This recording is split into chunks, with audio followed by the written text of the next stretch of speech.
Shalom warga kerajaan, kita bertemu kembali dengan Kingdom Message minggu ini. Kami semua berharap Bapak Ibu dalam keadaan baik-baik saja. Dan kita terus berdoa biar perlindungan Tuhan selalu ada atas setiap kita, keluarga kita, dan orang-orang yang kita cintai di sekitar kita. Kingdom Message kita minggu ini kita ambil dari khotbah senior pastor kita Pendeta Timotius Arifin pada ibadah minggu kemarin dengan judul Rahasia Multiplikasi. Bapak Ibu terkasih, ketika kita ada di dunia ini, kita nggak langsung dewasa, kita butuh pertumbuhan. Ketika kita menjadi seorang anak-anak, pasti ditanya orang bahwa apa sih yang kamu sukai, siapa yang kamu idolakan? Jawaban yang paling banyak adalah mama, papa, oma, opa. Tapi ketika kita mulai bertumbuh lagi menjadi seorang remaja, pemuda, ada sosok-sosok yang kita idolakan. Kalau di tahun-tahun sekarang ini milenial, kalau ditanya siapa sih yang disukai milenial, paling banyak mereka jawab adalah YouTuber, gamers, seorang fotografer mungkin, atau atlet yang sekarang udah lagi olimpiade tiba-tiba dia mengidolakan seorang atlet. Atau bagi kita yang sudah kerja, sudah dewasa, kita punya idola seorang hamba Tuhan, ataukah dia itu seorang CEO yang terkenal, atau sejarawan, presiden mungkin,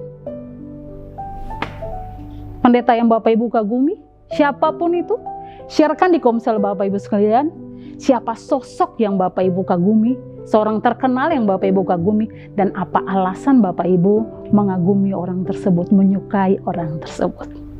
Bapak Ibu terkasih, ayat kita, bacaan kita untuk minggu ini diambil dari Kisah Rasul pasalnya yang ke-6, ayat pertama sampai ayatnya yang ke-7. Kalau kita baca di Alkitab, judul perikopnya, 7 orang dipilih untuk melayani orang miskin. Saya tidak akan baca ini sampai habis ke-7 ayat, tapi saya akan melihat ayat-ayat penting, poin-poin penting yang menjadi acuan kita dalam Kingdom Message untuk minggu ini. Yang pertama, pada ayat yang pertama dari Kisah Rasul 6 ayat 1 menuliskan, timbullah sungut-sungut. Ayat ketiga menuliskan, pilihlah 7 orang di antaramu yang terkenal baik dan penuh roh dan hikmat, supaya kami mengangkat mereka untuk tugas itu. Dan ayat terakhir, ayat 6 akhir dan 7 menuliskan, rasul-rasul itu pun berdoa dan menumpangkan tangan di atas mereka. Firman Allah makin tersebar dan jumlah murid di Yerusalem makin bertambah banyak. Jumlah murid bertambah banyak, firman Allah makin tersebar dan jumlah murid bertambah banyak.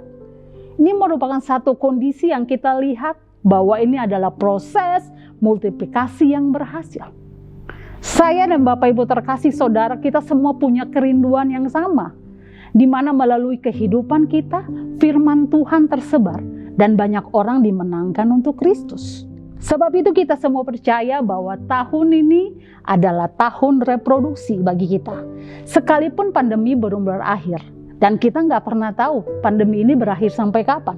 Tapi bagi kita semua, situasi dan kondisi selalu menjadi masa pembelajaran akademi untuk membuat kita semakin mengenal Tuhan dan mengalami Tuhan dalam kehidupan kita setiap hari. Kita melihat dari ayat bacaan kita ini diawali dengan good problem pada situasi saat itu. Murid-murid bertambah banyak dan membuat para rasul menghadapi persungutan. Banyak orang tidak sadar bahwa wabah persungutan itu lebih berbahaya dari wabah COVID.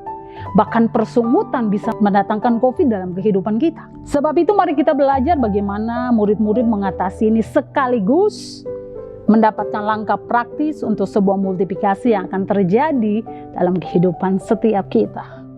Poin yang pertama bilang begini, right delegation to the right person.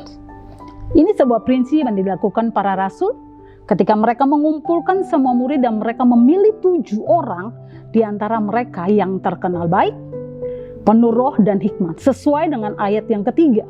Kita harus mengerti sebagai seorang pengelola yang baik, seorang manajer yang baik, kita harus memilih orang yang tepat, yang bisa dipercaya untuk melakukan tugas pengelolaan yang baik juga. Senior pastor kita menyebut mereka adalah Magnificent Seven. Mereka adalah orang yang luar biasa, dikenal kebaikannya, penuh roh dan hikmat.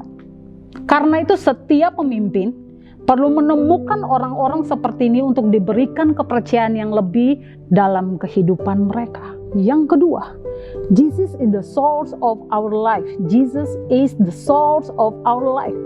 Mari kita belajar tentang kisah ini. Yesus memberi makan 4.000 orang dalam Injil Markus pasalnya yang ke-8 ayat pertama sampai ayatnya yang ke-9. Ketika permasalahan datang, Yesus lihat itu dan tidak ada makanan bagi orang-orang banyak itu. Dan mereka membawa apa yang ada pada mereka.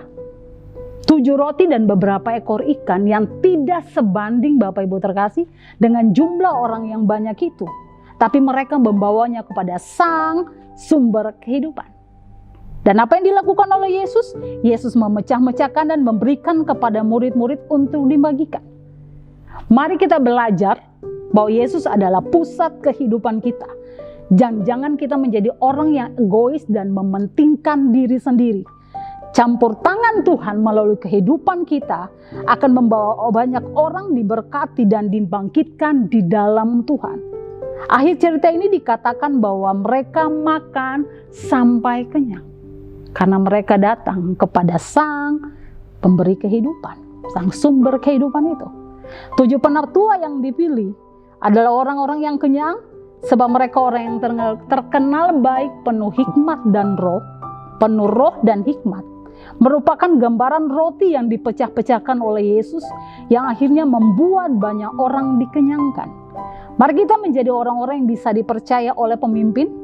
Jaga hidup rohani kita kenyang dan senantiasa hidup dalam roh dan tuntunan hikmat Tuhan.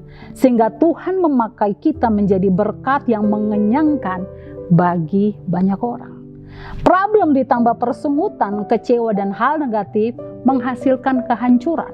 Tetapi problem ditambah ucapan syukur, roh dan hikmat Tuhan jadi berkat dan multiplikasi. Kita pilih yang mana? Karena itu, sharekan itu di tengah-tengah kita. Dan ada beberapa pertanyaan yang Bapak Ibu perlu sharekan dan bertanya lebih dalam untuk sharing lebih dalam di Komsel. Pertama, bagaimana respon kita ketika kita menghadapi hal ini? Bersungutkah ataukah kita bersyukur? Kedua, melalui hal apa saja kita menjadi berkat bagi orang lain, sekalipun kita sedang mengalami permasalahan dalam hidup kita. Sekalipun kita punya masalah, tidak menghalangi kita untuk jadi berkat bagi orang lain.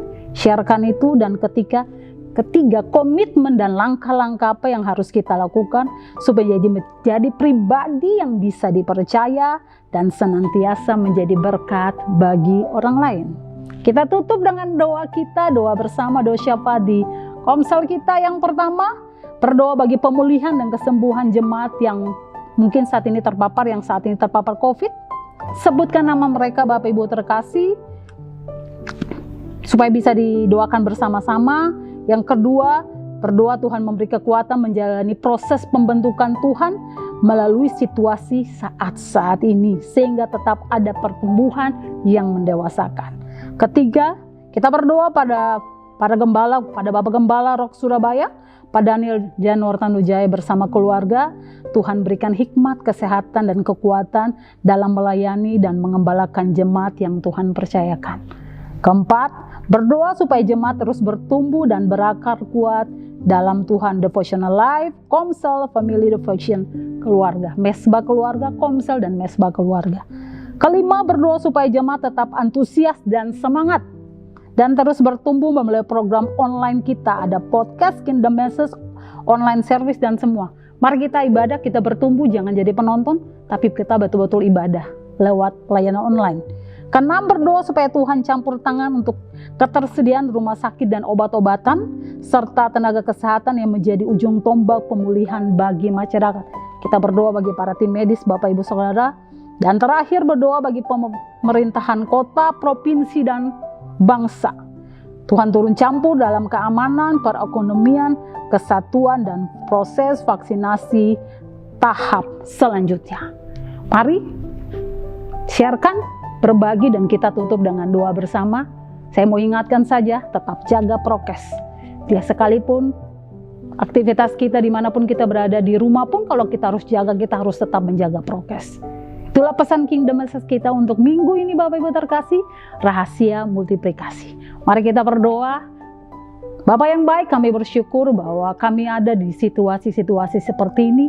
Kami tetap bersyukur, kami tetap melihat segala yang ada, bahwa Tuhan punya cara untuk membentuk setiap pribadi kami. Tuhan punya cara untuk mendewasakan kami lewat situasi ini.